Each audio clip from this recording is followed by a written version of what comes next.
This report documents the failures of the U.S. intelligence establishment in their investigation of President Kennedy's assassination and their cover-up to the Warren Commission.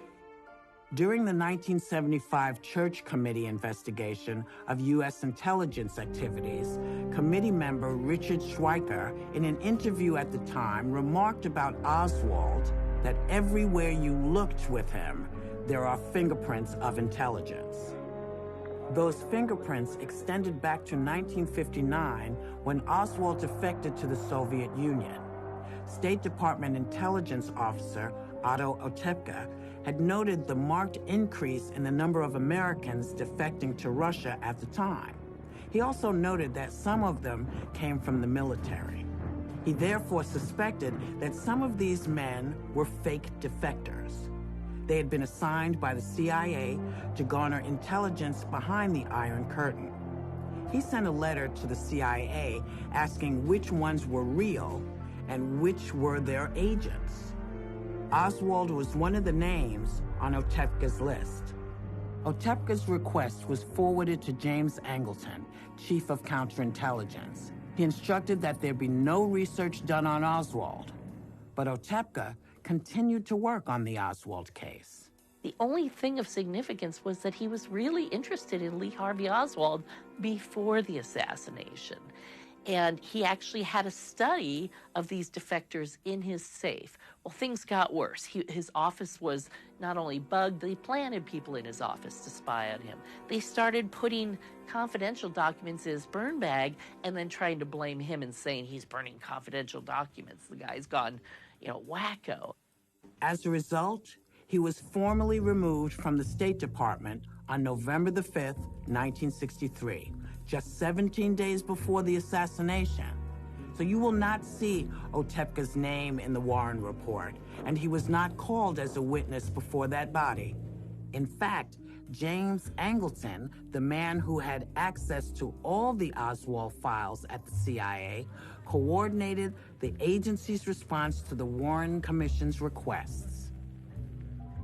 Can you describe the setting up of the Oswald file at the CIA? It could be opened after a few documents arrived at the CIA from other intelligence agencies, and that would be enough to trigger the opening of a 201 file. Sometimes they call it a personality file. Another thing that could trigger the opening of a 201 file would be an American citizen defecting to a communist bloc country. Well, the interesting thing is Oswald met both of those criteria within 9 days of his defection, and they didn't open a 201 file on him for 13 or 14 months. Immediately after the defection, Oswald's threat to commit an act of espionage, his words were something special about my Marine Corps experience, which could only be the U-2, which is a program he'd worked on, a very secret CIA program. That threat caused him to be put on the mail intercept program and not opening a 201 at the same time, which is a very, very unusual combination and can only be explained by Oswald being part of a very covert, very sensitive ongoing operation, which was the hunt for a mole. The history of the KGB and the CIA, their wars are not actually shooting each other so much as trying to penetrate each other. And so we call them moles or penetrations. And so it was an ongoing war, very, very complicated, but that's what the mole hunters were doing for Angleton, is looking for KGB moles inside of the CIA. So 351164 was the file in the security office that was opened up right after his defection, and that was shared only with Angleton's mole hunting office, but not with any of the other components of the CIA. The CIA and the FBI knew what the KGB would figure out very quickly was because of his assignment in Atsugi, Japan, where he tracked the super secret U-2s at the time. So once you establish the lure, the place where you trap the animal isn't in the Moscow embassy, it's back at Langley where they thought the mole was. You want the KGB to contact their mole to ask questions. The moment that the mole asks a question, it's over. He or she is exposed. This program, which did not work, years later was put in front of probably our most celebrated and capable counterintelligence officer in the history of the Central Intelligence Agency. His name was Lieutenant Bagley. He began searching for the mole, and he was the key person leading it for years with Angleton. Well, after he was retired, he attended a meeting of former CIA officers down in the Carolinas, and a British researcher happened to be down there. His name is Malcolm Blunt, and they met and got along well. And fortunately for history, a couple of years before Pete Bagley died, Malcolm sat down with him one day and showed him all those first documents that had come into the CIA on Oswald from the State Department and the Navy component at the embassy. And Pete Bagley looks at Malcolm, he says, "Was he witting?" And Malcolm didn't really know how to respond. And so Bagley raised his voice and insisted. He had to be witting, he had to be witting.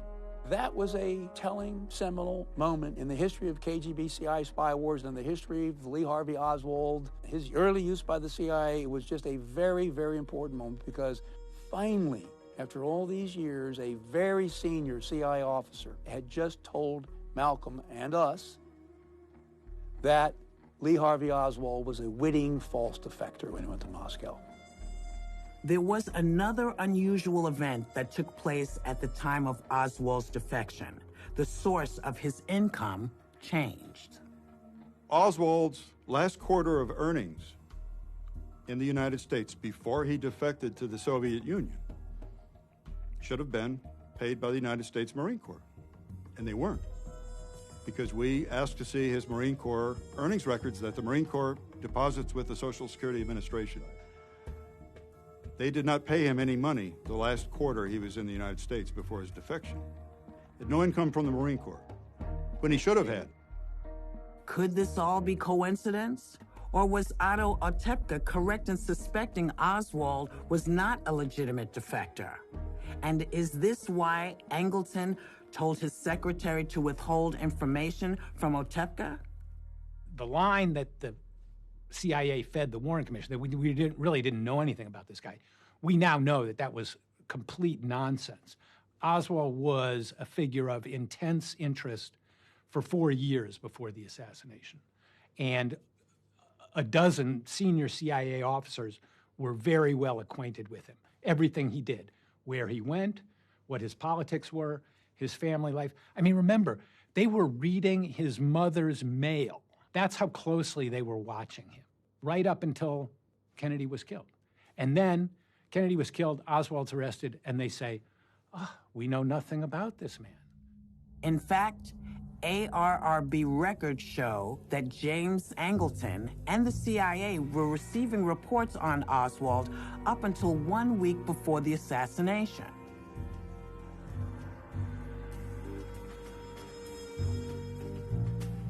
The Warren Commission pushed the idea that Oswald was a staunch communist, citing evidence of his distributing pro-Castro leaflets in New Orleans and by his supposed defection to Russia in 1959. But records show that Oswald was working with fiercely anti-communist elements, and not surprisingly, many of these groups were known and in some cases supported by the U.S. government. In the spring of 1963, Oswald moved from Dallas back to his hometown of New Orleans, where he began associating with men who, it would be revealed, had clear connections with these government efforts. One of these men, David Ferry, had been with Oswald in the Civil Air Patrol back in 1955 and was known as an extreme anti-communist. He was also a trainer and a pilot for the CIA in its secret war against Cuba. Oswald was involved with these Cuban exile training activities with Ferry. Another person Oswald was seen with in New Orleans in 1963 was Guy Bannister. Bannister was an extreme right-winger who was close to the FBI, the CIA, and the American Nazi Party. Bannister gave Oswald his own office at 544 Camp Street. Oswald now began to use his office to print up and stamp pro-Castro literature, much of it associated with the Fair Play for Cuba Committee centered in New York. Against their advice, he began a chapter of the FPCC in New Orleans, of which he was the only member. The Fair Play for Cuba Committee was created in April of 1960. At exactly the same time that President Eisenhower ordered the creation of a program to overthrow Castro. Very interesting, the coincidence of those two events. Oswald had another job working with Guy Bannister to develop adverse information on political leftists or communist sympathizers. He did this at the universities like Tulane. So all this stuff in New Orleans that he's doing that includes FPCC propaganda and other things are done to very publicly on television, on the radio, in the streets of New Orleans to develop this profile to establish his bona fides as a hot-headed pro-Castro supporter. At some point, the FBI, I think probably after the assassination, decided they wanted to disconnect Oswald from the FBI, and of course Bannister, who's associated with the FBI, would have to be disconnected as well. The problem with that, many of those handbills had the 544 Camp Street address on them. There was a message from New Orleans to the Bureau written by Special Agent Maynor, who actually mentioned pamphlets that had the 544 Camp Street address on it. And before that message was sent, it was scratched out. After the assassination, when the FBI questioned Bannister, a former FBI agent himself, they did not ask him about Oswald.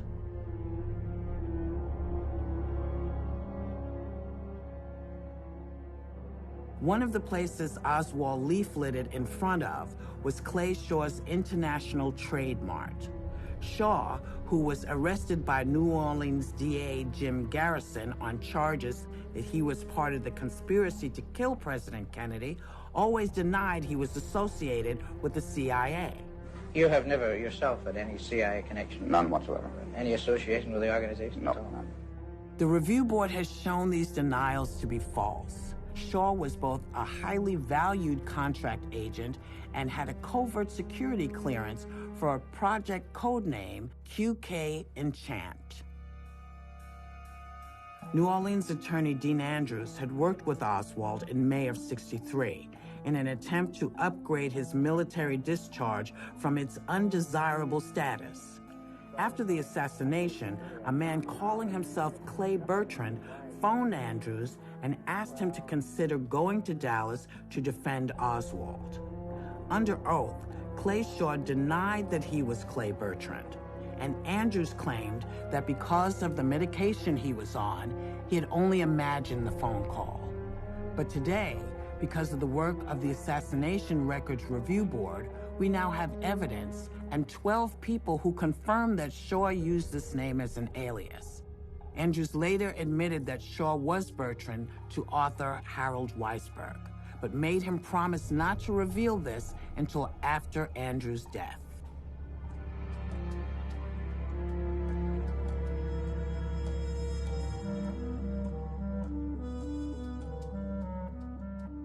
Evidence of another aspect of Oswald's time in New Orleans is supported by Robert Tannenbaum, the Deputy Chief Counsel of the House Select Committee, and others who have seen film of Oswald, David Ferry, and CIA Director of Cuban Operations, David Ackley Phillips, at anti-Castro training camps. Phillips was a propaganda specialist, and his tactics to neutralize the Fair Play for Cuba Committee included infiltration, surveillance, and recruitment of other agent provocateurs. David Phillips also created an anti-Castro Cuban exile group. The Student Revolutionary Directorate, or DRE, was based in Miami and had a chapter in New Orleans led by Carlos Bernier. Records released by the ARRB show the CIA was funding this group and helped plan activities, including the attack on a Cuban hotel which housed Soviet advisors. AMSPEL was the CIA's code name for the Cuban Student Directorate. The name doesn't appear in the final report of the Warren Commission. They certainly did not know that the group was receiving $51,000 a month from the CIA in 1963, And they didn't know that the group was being run from Miami by George Joannides, a psychological warfare officer who reported directly to Dick Helms. The DRE published the first JFK conspiracy theory, saying that Oswald and Castro were the presumed assassins. And that publication was paid for by the CIA under the auspices of George Joannides. The Joannides story tells us that Dick Helms' hand-picked man in Miami was controlling the group that had the most to do with Oswald before and after the assassination.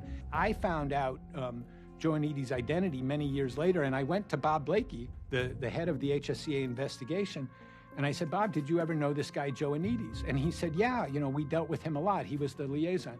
And I said, did you know what he was doing in 1963? And he said he wasn't doing anything in 1963. We had an agreement with the CIA that nobody who was operational at the time of the assassination would be involved in the investigation. And I said, Bob, think again. Joannides was running those Cubans who were in touch with Oswald. He was running the Cubans who were blaming Castro for the assassination. And then he came along and he stonewalled you. The reason why they brought Joannides in to do it was to hide the connection to Oswald. He was definitely shocked because he saw just how clever they had been. They had gone right to the heart of his investigation and figured out how to paralyze him. I no longer trust anything that the agency has told us in regard to the assassination. It lied to the Warren Commission. It lied to the ARRB. It lied to the HSCA. In admitting that Joannides was employed in a covert capacity as liaison to the HSCA, it has admitted that it violated its charter and ran a domestic covert operation aimed at subverting the HSCA and its investigation. On the night of the assassination, the spokesman for the DRE in Miami got on the phone and started telling reporters, we know all about the guy who killed the president. And I believe that if he was working at that moment for the Fair Play for Cuba Committee and he was trying to infiltrate one anti-Castro organization, it's obvious that he was working for somebody else at that moment, and that somebody else could not be anyone else than Fidel Castro. And they talked to 10 or 15 reporters that night. So the CIA's propaganda assets shaped the story from the first hours after Kennedy was dead.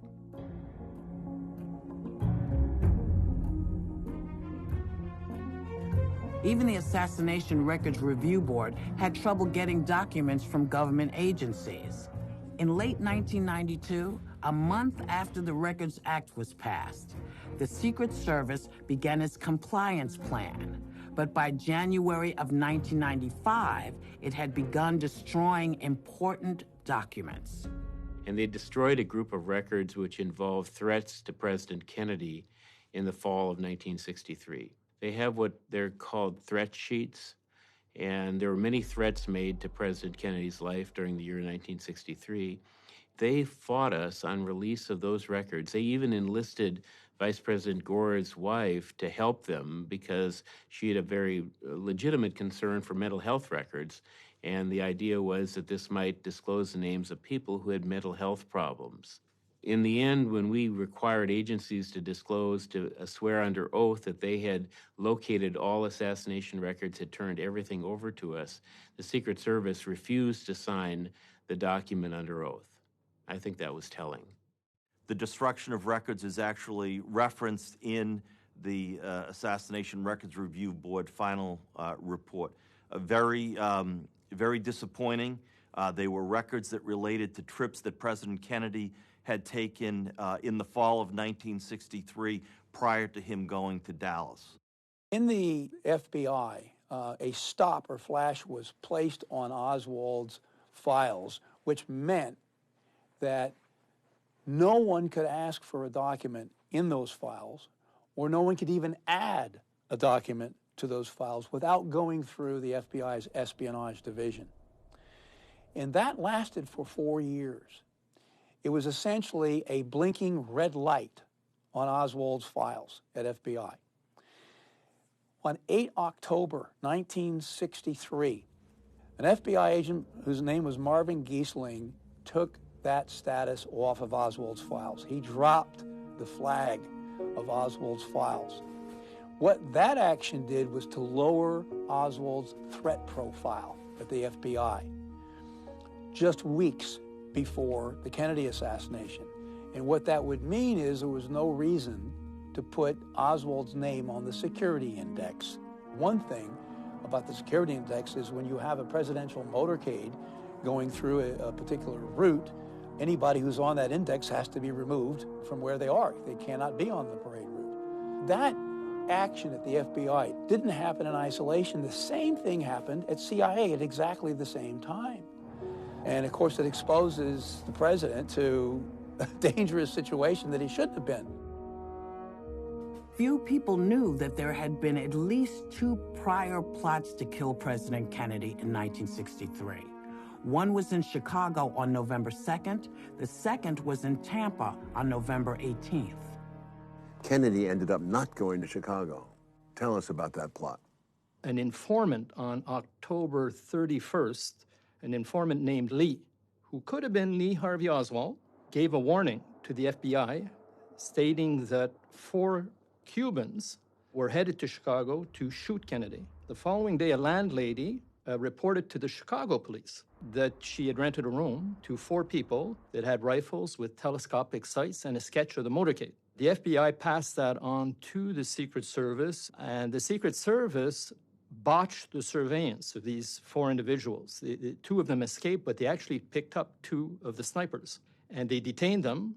They were stonewalled by the snipers. They didn't get any information out of them. While this was going on, there was another threat coming in from another alternate patsy named Thomas Arthur Valle, who was making open and loud threats that he would assassinate Kennedy. They only picked him up when Kennedy canceled his trip on November 2nd at 10 in the morning. One day before the trip, the Diem brothers had been assassinated. And that was the stated reason for the cancellation of the trip to Chicago. What you found in Valle and the whole Chicago plot is so many similarities to what eventually happened in Dallas that it can't be considered coincidental. Valle, if we compare him to Oswald, is an ex-Marine. He had been posted like Oswald in the Far East on a station that was linked to the CIA because there were U-2 surveillance planes on it. It was easy to portray him as disgruntled, anti-Kennedy, a loner, armed. He had another intelligence link that he shared with Oswald in that he trained Cuban exiles for combat, which was a CIA responsibility. And Oswald, we know, at least offered to do that. He most likely did train Cuban exiles, but we know he tried to. Oswald, as we know, was moved from New Orleans to Dallas in October to be there just at the right time for the motorcade. And he's placed in a tall building where he gets a job. He's adjacent to the perfect kill zone. Now, if we look at what happened to Valle, he's moved like a pawn in August from Long Island to Chicago to be in there in time for the motorcade. And where does he get a job? In a tall building adjacent to the motorcade with a perfect view of a kill zone. It would have forced Kennedy's motorcade to do a sharp turn, slow down, and be in a point where you could have had perfect triangulation of fire. And what about the trip to Florida? On November 18th, Kennedy was scheduled to do a 27-mile-long motorcade in Tampa. The Secret Service was very nervous about the Floridian hotel where the motorcade would have gone by. It would have forced a sharp turn. Nobody fired away at him, but in this case, the alternate patsy would have been a Gilbert Policarpo Lopez. He was a Cuban exile. He attended Fair Play for Cuba committee meetings. One day after the assassination, on November 23rd, he makes his way to Mexico City. The Fair Play for Cuba committee loaned him money for his travel, and he ends up being the lone passenger on an airplane to Cuba. The CIA, they found out about the Fair Play for Cuba committee, the weird trip to Mexico City, the fact that he was a lone passenger on a plane to Cuba, and they didn't pass on the information to the Warren Commission. So when the HSCA found out about this lead that wasn't pursued, even they called it egregious. And what do you think was the relevance of it? Well, if he had been assassinated in Tampa, Lopez, he would have been the potential patsy.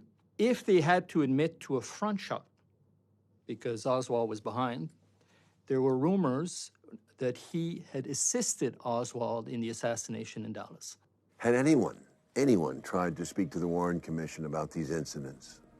Abraham Bolden was the first black Secret Service agent assigned to the White House detail, and he was handpicked by Kennedy. He was in Chicago when this plot went down, so he was there when the Secret Service was briefed about the 4 snipers, and he witnessed how much the security was lax for Chicago. And he also witnessed, after the assassination, the steps that were taken to keep the Chicago plot completely secret. No paper trail, compartmentalized, agents ordered to keep silent about it. This information did not make its way to Secret Service agents that were protecting Kennedy for future motorcades, including Dallas. Secret Service agent Elmer Moore was aware of Agent Bolden and the Chicago plot. I met with Elmer 3 times face-to-face. Several phone calls, very short, one very long one. I first asked him, did you ever interview Thomas Arthur Valley? And he says, oh, Washington wouldn't let me see the files on that. I said, oh, well, what about a man, a Secret Service agent by the name of Abraham Bolden? His demeanor completely changed. He stood up from his chair, he pulled out his revolver, and he put it in a table and right in front of me. He leaned over the table, and he says, Jim, tell me right now, who are you working for? I said, I'm an independent researcher. He told me in a very loud voice and with a very stern look on his face, that goddamn lying nigger, we finally got him. I said, you got him? He says, no. He said, Kelly and the chief got him. I think that Moore and the rest of his crew were scared speechless that Bolden knew something. Abraham Bolden was one person who did try to say what he knew to the Warren Commission, but they blocked him. He was blocked from talking and eventually railroaded into some phony crime and put into jail for a number of years. Moore leaned back in his big, comfortable leather chair and he said, who killed Jack Kennedy? Then he said, well, I'll tell you who didn't with 100% certainty. It wasn't the Russians. And my head is starting to swim. I wanted to break in right at that point. But then he said, I'll tell you why. JFK was the Russians' boy. He was giving away everything he could. That the man, for all intents and purposes, he says, dare I say it? He said, Jim, I will say it. JFK was a traitor. The ghost of John Kennedy would turn over in his grave at these cruel words. But the truth is, the competing narrative of his life and death, as told us by Allen Dulles and his ilk, of a leftist assassin killing a president with 3 shots from a 6th floor window, has won the day and continues as the official story. But the ghost will not be appeased.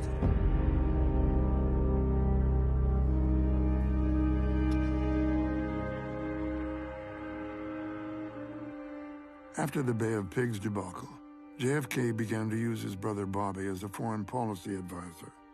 Bobby was influential in the decision to fire Allen Dulles. He then figured as an important advisor during the Berlin confrontation, on Vietnam in both 1961 and 63, and during the missile crisis. After the Cuban Missile Crisis, wasn't President Kennedy attempting a back channel with Russia and Cuba, and your father was aware of it? Jack had an intense interest in Cuban history and all the history of Latin America, and he believed that Castro had a point. In fact, he sent a message to Castro that he read and admired Castro's declaration in Sierra Maestre about the liberation of Cuba and the right of the Cuban people to exercise sovereignty over their nation and over their island. The message that he sent through Lisa Howard and Atwood was a message that we don't care if you're communist. We don't care if you're Marxist. We don't care what kind of government that you experiment with. The only thing we care about is that you don't make your island a platform for Soviet aggression in the hemisphere, and that you stop your campaign against the Alliance for Progress nations, against the Social Democrats, Betancourt in Venezuela, Yeris Camargo in Colombia, people who really were trying to democratize their country and develop fair systems for the poor. By 1962, President Kennedy was actively engaged with Khrushchev, and they had a secret exchange of 26 letters with each other, and they were operating through back channels because both of them found themselves in identical positions, surrounded by war hawks, surrounded by a bellicose intelligence and military establishment, all of them viewing all-out thermonuclear war not only as inevitable, but in some cases desirable. The first of those letters was smuggled by Khrushchev through a KGB spy named Georgy Bolshakov. Georgy was a friend of my parents.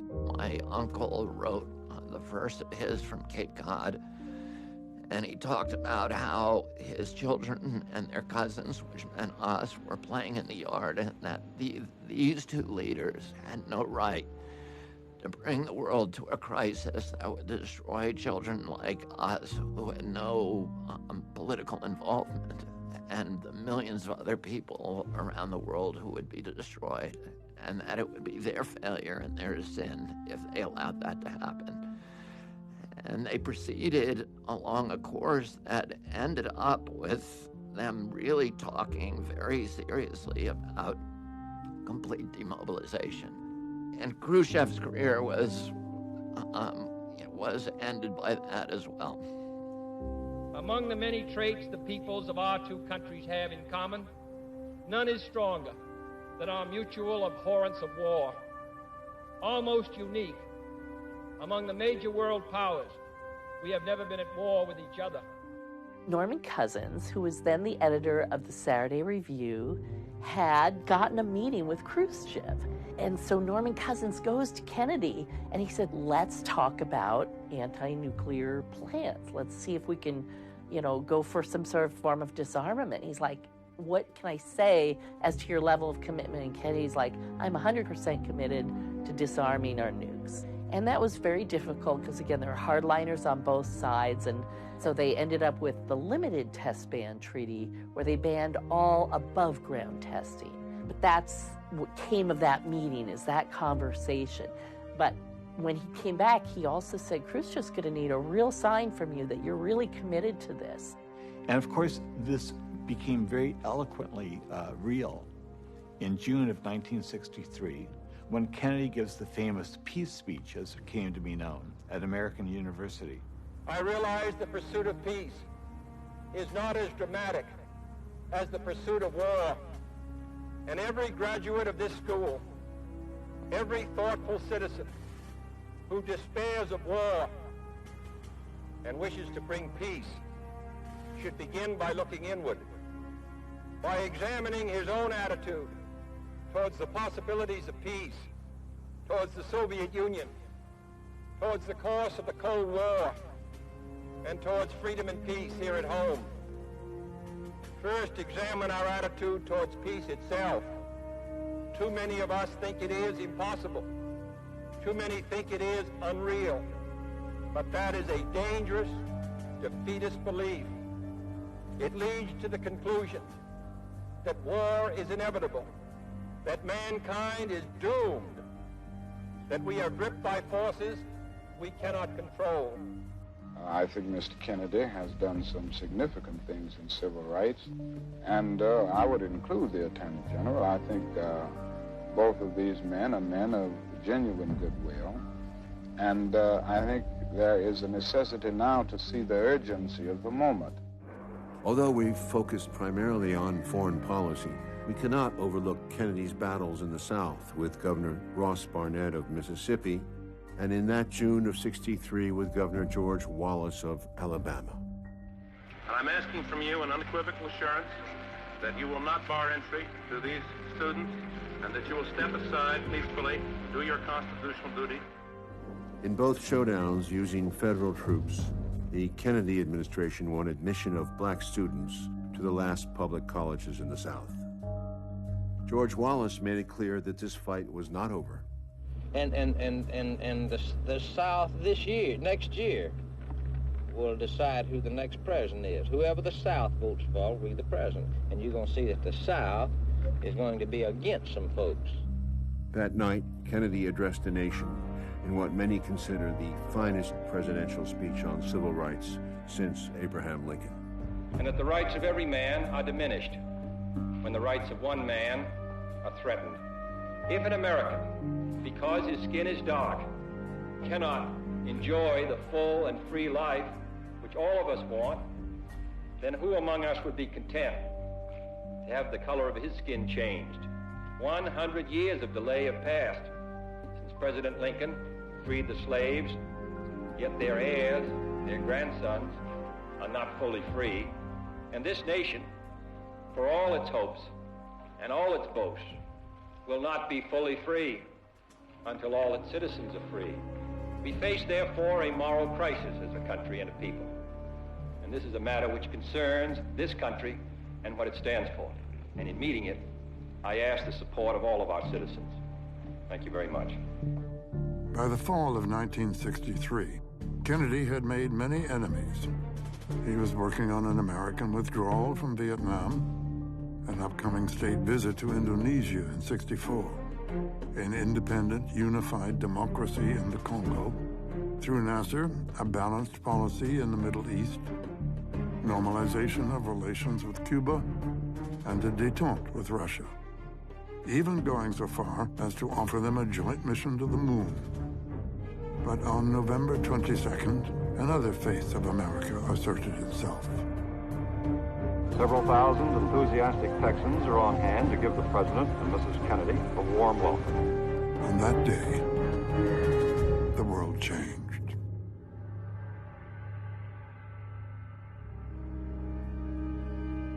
Lyndon Johnson did not have the understanding of third world countries, nor did he have the anti-colonial sympathies that President Kennedy had. Therefore, numerous changes in foreign policy took place within a very short period of time after the assassination. President Johnson did a 180-degree turn in terms of Congo policy. The U.S., which under Kennedy was a champion of African nationalism and the lead peacekeeper in the Congo, becomes the agent of white reactionary nationalism and imperialism, led by the Belgians and the South Africans, and of all things, the anti-Castro Cubans.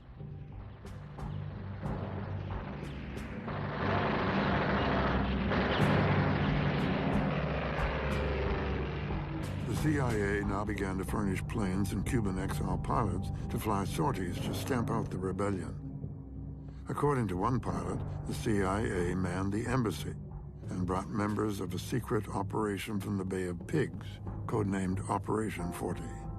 All of whom mount this operation to return a reactionary government to power under Joseph Mobutu, and to bring Moise Tshombe, who was the secessionist leader of Katanga, back in as prime minister. And it was as if the United States had never really had, this deep association with African nationalism under President Kennedy. Joseph Mobutu became the front man for imperial forces, profiting in the billions from the riches of the Congo. The Congo never recovered from the assassination of Lumumba. And today, despite its natural resources, it is considered a failed state, where 80% of the population live in abject poverty. Like Foster Dulles, Johnson now favored Saudi Arabia over Egypt, and greatly favored Israel in the Middle East.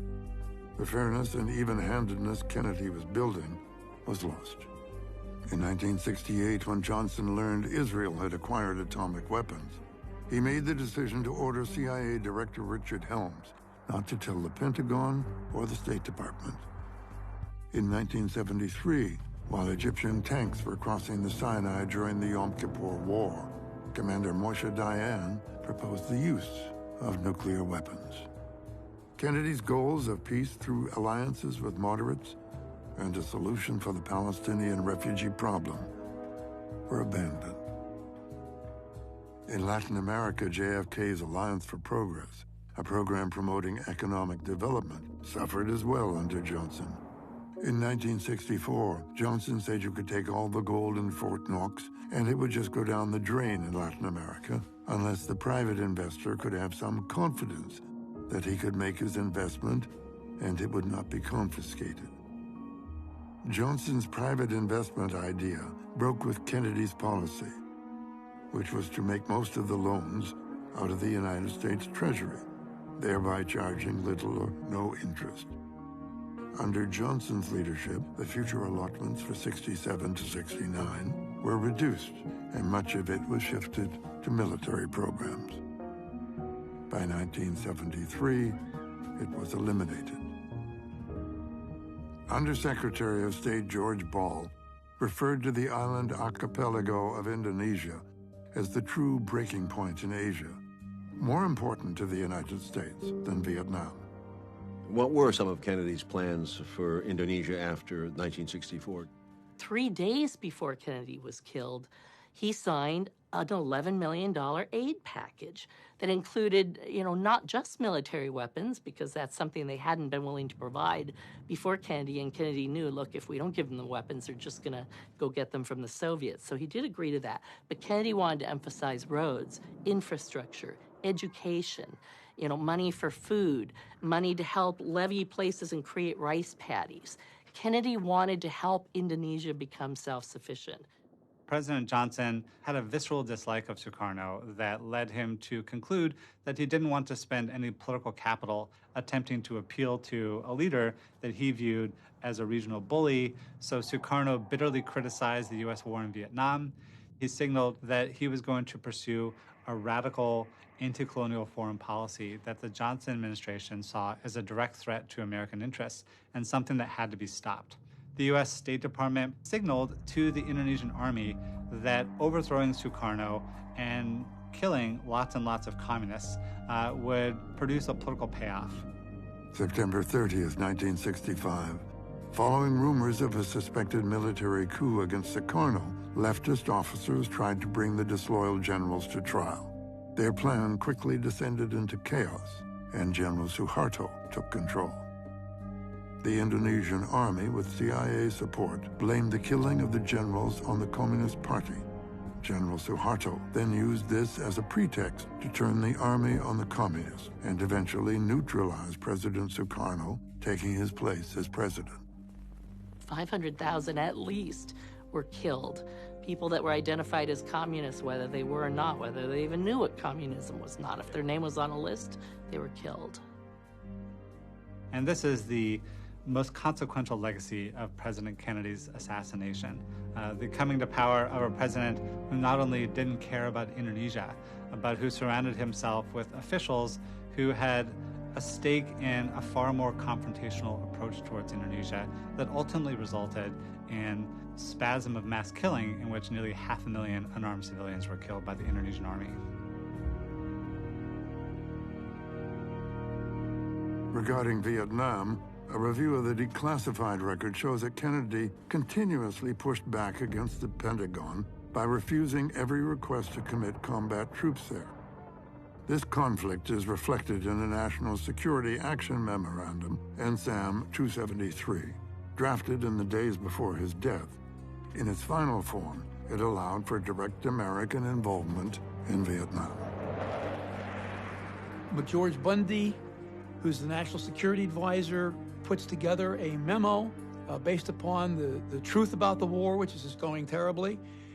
And he does it in a way to try and make sure that Kennedy would be able to go along with it. So the way he writes the first draft of 273 is to say, look, we need to intensify the war effort against the communists. But the way we're going to do it is to increase South Vietnamese forces. There's not a word about American forces or Americanizing the war. In fact, after much maneuvering, Kennedy, Bundy, and the Secretary of Defense McNamara had already settled on a plan to withdraw 1,000 U.S. troops by 1963, with the goal of having South Vietnam responsible for its own combat operations.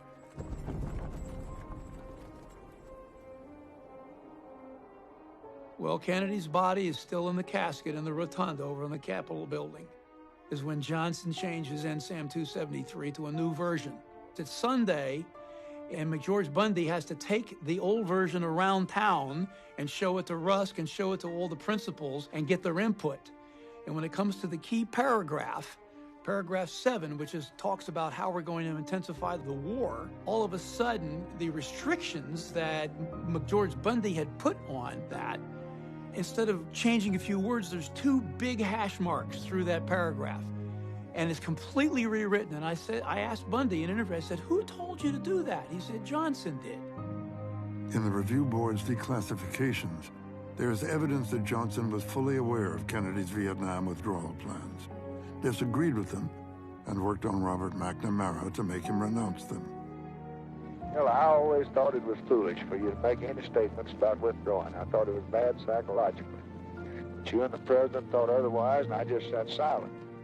McNamara came into this, to the decision to withdraw U.S. forces, and in my view, he implemented it faithfully until the time that Kennedy was killed. These changes allowed the U.S. to unilaterally engage in combat in Vietnam, rather than simply supporting and advising South Vietnamese troops, which led to serious consequences. And within days, we're talking about sending out the SOTO missions, these naval excursions along the coastline of North Vietnam that ends up with the Maddox and the so-called Tonkin Gulf attacks, and then the resolution in Congress opening the door to intervention in Vietnam. In retaliation for this unprovoked attack on the high seas, our forces have struck the bases used by the North Vietnamese patrol craft. But the new news there is it wasn't Johnson who figured out, the day after Kennedy was shot that he needed to change this NSAM. He just rubber stamped what Taylor had been doing covertly ever since NSAM 263. And his declassified memos have revealed, by autumn of 1964, during his campaign against Barry Goldwater, Johnson had already decided that he was going to escalate the Vietnam War. In fact, the directive that would become the Tonkin Gulf Resolution had been written before the Tonkin Gulf incident itself. We are not about to send American boys 9,000 or 10,000 miles away from home to do what Asian boys ought to be doing for themselves. On August 7th, 3 months before the election, Johnson had already planned for an extensive air war. It was to begin after his inauguration. We intend to convince the communists that we cannot be defeated by force of arms or by superior power. And no nation in the history of battle ever suffered more than the Soviet Union in the Second World War. At least 20 million lost their lives. Countless millions of homes and families were burned or sacked. A third of the nation's territory, including 2/3 of its industrial base, was turned into a wasteland, a loss equivalent to the destruction of this country east of Chicago. After his brother's death, Robert Kennedy knew that relations with the Soviet Union hung in the balance. On November 29th, which is 1 week after the assassination, my father, he had a meeting with Bill Walton, who was a friend of the family's and was a cultural trip to the Soviet Union.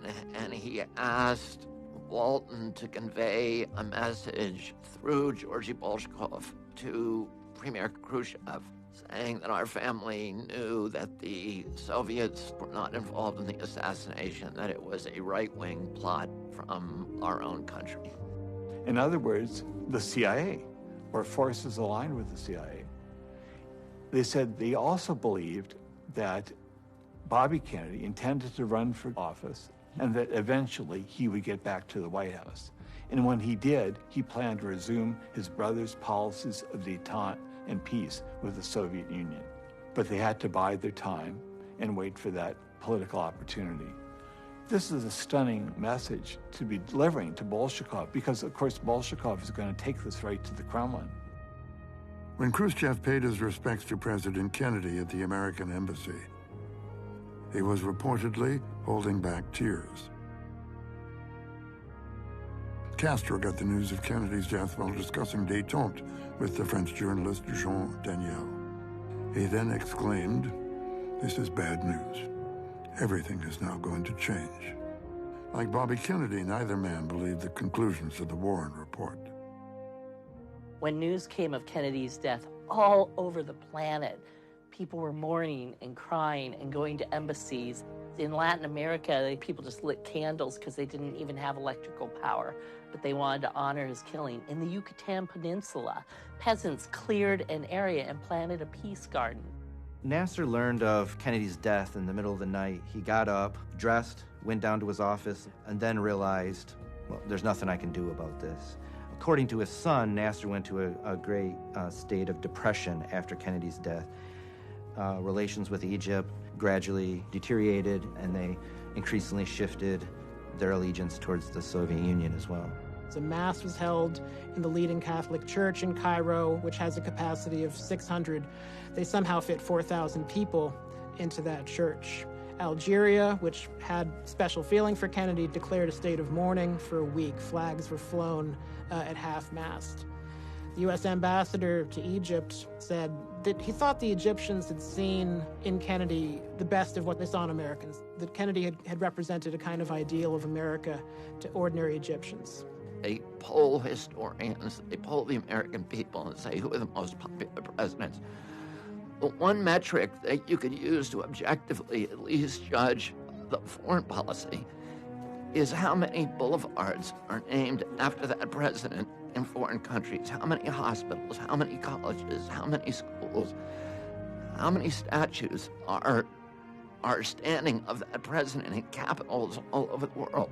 And in that sense, President Kennedy beats every other president hands down. That feeling is not only held abroad.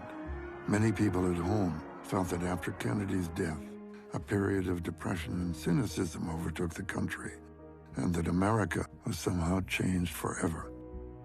Our overwhelming disbelief in the Warren Commission's findings contributed to increased skepticism of all our foundational beliefs about government.